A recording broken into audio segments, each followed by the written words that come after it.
안녕하세요. 저는 평범한 남자의 아내이자 한 아이의 엄마입니다. 제가 이렇게 글을 써서 보내게 된 것은 아마도 많은 분들의 고민 중 하나인 시댁 문제 때문입니다. 시어머니 때문이냐고요? 시어머니하고 문제가 없었던 건 아니지만 제가 말하고 싶은 사연은 제 편인 줄만 알았던 시아버지하고의 사건입니다. 얼마 전까지만 해도 조금 안정적으로 지내고 있었어요. 그리고 이 평범한 삶이 누구보다도 감사하며 지내고 있었죠. 왜냐하면 저희 부부가 결혼하는 과정은 생각보다 녹록지가 못했거든요. 남편이 저보다 2살 연하인데 그렇게 나이 차이가 많이 나는 것도 아닌데도 불구하고 시어머니가 옛날 분이라 그런지 유독 반대가 심했어요. 그 당시 어머님께 거의 하루 걸러 하루에 들었던 말이 자고로 남자는 나이 많고 기센 여자 만나는 거 아니다.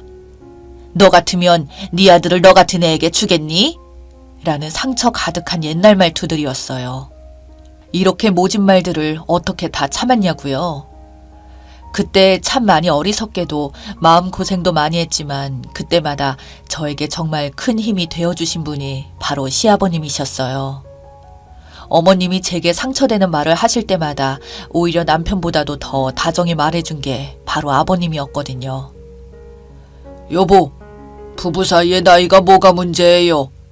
12살 어린 여자랑 결혼하는 남자들이 요새 얼마나 많은데 며느리가 2살 많은 것 가지고 뭘 그리 유난이야?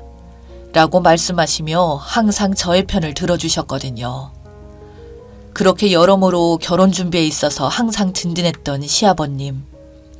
하지만 지금은 은근슬쩍 더듬는 더러운 시아버지가 되어서 제가 이렇게 사연까지 쓰게 될 줄은 몰랐네요. 결혼 초반에는 아버님은 항상 서글서글하고 친절하게 저희를 대해주셨어요.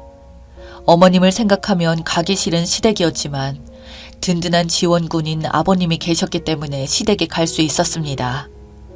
주부들은 다 아시겠지만 시댁에 어쩔 수 없는 행사들 때문에 꼭 가야 하는 상황들이 있잖아요.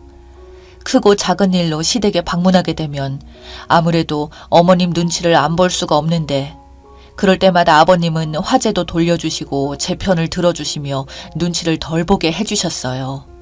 예를 들어 제가 어쩌다 좀 피곤한 얼굴로 시댁에 간 날은 어머님은 그렇게 피곤한 티를 팍팍 내야 속이 시원하냐며 아무리 그래도 여자가 어느 정도는 깔끔하게 다녀야지 결혼하면 그렇게 신경 안 써도 되는 거냐는 말도 스스럼 없이 하는 분이셨거든요. 특히 이런 멘트들은 이상하게 남편이 없을 때 더 하셨었죠. 참 섭섭하고 속상했지만 불행인지 다행인지 어머님의 그런 태도들도 점점 익숙해지더군요. 사실 그럴 때마다 아버님이 많이 나서주신 게 큰 도움이 되었고요. 한 번은 어머님에게 이제 우리 가족이 된 사람인데 내가 듣는 앞에서 며느리한테 또 그렇게 말하다가는 당신도 나 못 보는 줄 알아! 라고 강경하게 말해주신 적도 있어서 어머님 역시 많이 변하시기도 했어요. 아버님과 저는 같은 취미가 있어서인지 더욱 말도 잘 통했어요. 그 취미는 바로 등산이었는데요. 시어머니와 저희 남편은 등산에 등만 들어도 고개를 절레절레 할 정도로 좋아하지 않아서 항상 혼자 등산을 하거나 친구들과 가고는 했는데 알고 보니 아버님도 마찬가지였다고 하시더라고요. 항상 저의 버팀목이 되어주신 아버님에게 감사하기도 하고 더 잘하고 싶은 마음에 가끔씩 아버님이 좋아하는 등산을 같이 다니면 되겠다 싶어서 참으로 좋아했어요. 하지만 결혼하고 나서 바로 아이를 갖는 바람에 임신과 출산을 겪었죠. 1년 뒤에서야 처음으로 아버님과 등산에 갈 수 있었어요.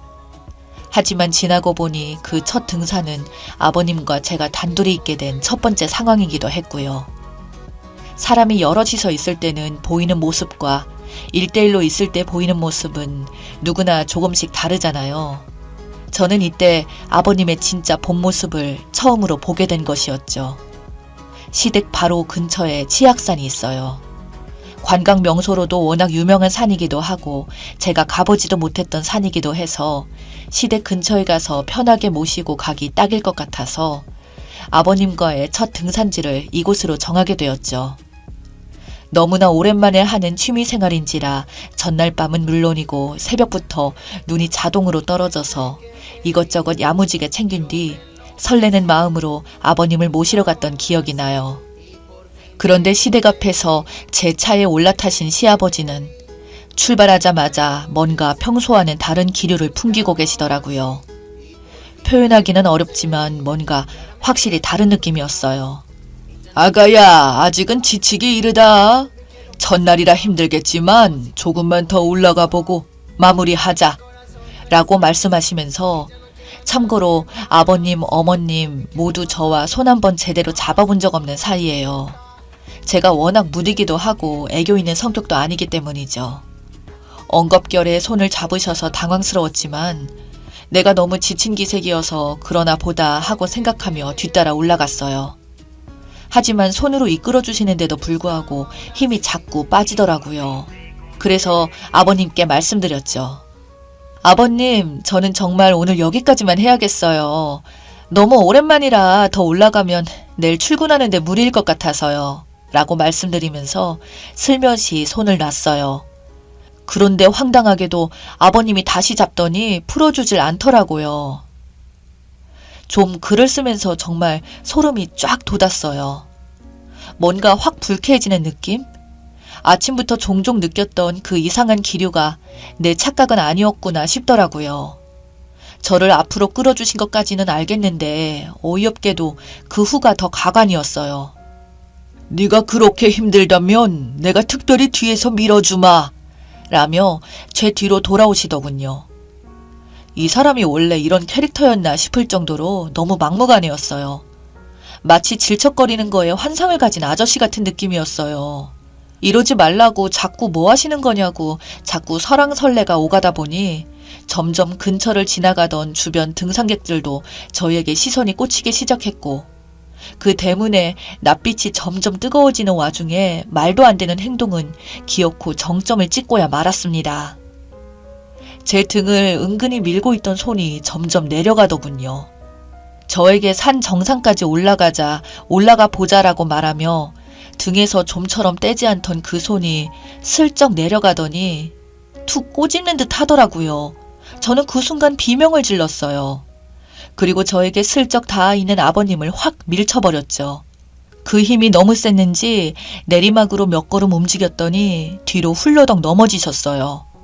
아버님은 어이가 없다는 표정으로 지금 너 이게 뭐하는 짓이냐? 며 되려 저에게 혼을 내기 시작하더라고요. 이런 아버님께 왜 그랬냐고 지금 뭐하는 짓이냐고 소리치기 시작했어요. 분명히 별뜻 없이 그런 건데 왜 과민 반응하냐고 물어볼 것이 분명했으니까요. 거기다 엎친 데 덮친 격으로 쿵 소리를 내며 넘어지는 상황만을 인지할 수밖에 없었을 주변 등산객들은 저를 이상하게 보기 시작했고 심지어 젊은 사람이 늙은 할아버지 밀쳐서 넘어뜨렸으니 그렇게 볼만했죠. 하지만 저는 그 사람들에게 어떤 해명도 설명도 할 수 있는 기분도 상황도 아니었기 때문에 그렇게 급히 제 시아버지를 두고 서둘러 하산했어요. 내려오는 길에 다리 힘이 쭉 풀리고 눈물이 나더군요. 어차피 동승했던 사람도 시댁 근처에 있었고 알아서 들어가겠거니 싶은 데다가 지금 그런 것까지 내가 신경 쓸 필요가 있을까 싶어서 내려오자마자 바로 운전대를 잡고 집으로 돌아왔어요. 집에는 아무것도 모르는 얼굴에 제 아이와 남편이 휴일을 보내고 있었죠. 평온한 얼굴을 보면서 순간 고민했어요. 얘기를 하자마자 분명 큰 문제가 될 텐데 어떻게 해야 할까? 남편 부모님이 그런 일을 했다는 걸 들으면 어떤 기분일까? 고민을 하면 할수록 자꾸 다른 고민들이 들러붙더라고요. 하지만 가정적인 고민들에게 제 감정을 모두 꼭 참아내고 살 자신이 도저히 없겠더라고요. 그렇게 산다면 분명 내 가족도 행복할 수는 없겠다는 생각도 들었고요. 그래서 오전에 일어났던 모든 일들을 남편에게 예고도 없이 얘기하게 되었어요. 믿고 싶지 않겠지만 이런 일도 있었어. 방금 내가 여보에게 한 말 죄다 사실이고 평생을 지냈던 아버지가 그런 일을 저질렀다는 것에 충격을 받기보다는 나한테 더 공감하는 이야기 해줬으면 좋겠어. 이야기를 다 들은 남편은 정말 한참 동안 말이 없어졌어요. 충격을 받은 모양이지만 저는 이야기를 계속 이어나갔어요. 솔직히 경찰서에 갈까 생각부터 했는데 중립적인 행동이라도 보이면 당신도 끝이야. 경찰서에서 보기 싫으면 지금부터 미안하지만 여보가 제대로 중간에서 조치 좀 취해줬으면 좋겠어. 남편에게 내심 미안했지만 시댁에 다이렉트로 가서 퍼부어버리지 않을 것만으로도 제가 얼마나 참고 있는지를 알아줬으면 좋겠다는 심정이 더 컸어요. 남편은 제 이야기를 모두 듣고 한참을 생각에 잠겨 있다가 호련히 혼자서 시댁을 찾아가더군요. 그리고 밤이 늦도록 아무 소식이 없다가 새벽이 다 되어서 집으로 돌아왔어요. 제가 몇 번이고 물었는데도 불구하고 시댁에서 무슨 일이 있었는지 무슨 이야기를 나누었는지는 저에게 말해주지 않더라고요. 하지만 다음 날부터는 확실해진 건 그날을 기점으로 저와 남편 모두 시댁과의 모든 소통을 끊었다는 거죠. 그것만 보아도 남편이 시댁에서 긍정적인 대화를 나누지 못했다는 건 분명했죠. 무슨 말을 어떻게 나누고 왔는지는 알 수 없지만 이렇게 속 시원하게 시댁과 단절해준 남편 덕분에 더 큰일 만들지 않고 저도 맘 편하게 지내고 있어요. 본인에게 직접 일어난 일이 아닌지라 가족과의 인연을 당장 끊어내는 것이 쉽지는 않은 일이었을 텐데 내심 고맙더라고요. 남편은 어쩌면 더 이상 제 마음이 다치지 않았으면 좋겠다는 마음에 시댁에서의 대화를 얘기해주지 않을 것 같아서요. 하지만 아직도 가끔씩 불쑥불쑥 생각날 때도 있고 그럴 때마다 속에서 불이 올라오는 것 같은 때도 있어요. 하지만 제 가족들을 보면서 어디까지나 다시는 겪을 일 없는 해프닝 정도로 생각하며 지내고 있습니다. 이렇게 여러분들께 속 시원하게 털어놓으니 다시 한번 함께 후련해지네요. 지금까지 제 이야기 들어주셔서 감사합니다.